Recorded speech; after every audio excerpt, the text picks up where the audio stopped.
യുക്രൈനിൽ കപ്പൽ ആക്രമണത്തിൽ കൊല്ലപ്പെട്ട മലയാളി നാവികൻ അഖിൽ ജോയലിന് നാടിന്റെ യാത്രാമൊഴി.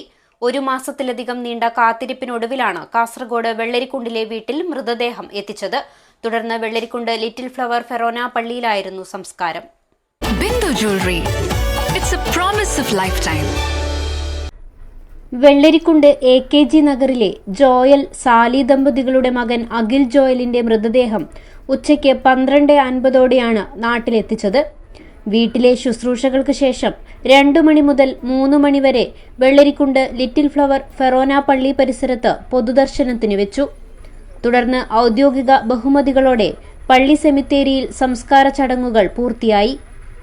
രാജ്മോഹൻ ഉണ്ണിത്താൻ MP, ജില്ലാ കലക്ടർ അർജുൻ പാണ്ഡ്യൻ, ജില്ലാ പഞ്ചായത്ത് പ്രസിഡന്റ് സാബു എബ്രഹാം, മുൻ MLA M രാജഗോപാലൻ തുടങ്ങി ജനപ്രതിനിധികളും ഉദ്യോഗസ്ഥരും നാട്ടുകാരുമടങ്ങുന്ന വൻ ജനാവലിയാണ് അഖിലിന് അന്ത്യോപചാരം അർപ്പിക്കാൻ എത്തിയത്.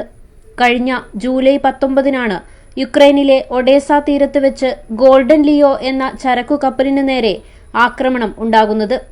കപ്പലിലെ ഫസ്റ്റ് ഓഫീസറായിരുന്നു അഖിൽ ഉൾപ്പെടെയുള്ള ഇന്ത്യക്കാർക്കും യുക്രൈൻ പൈലറ്റിനും ജീവൻ നഷ്ടമായി.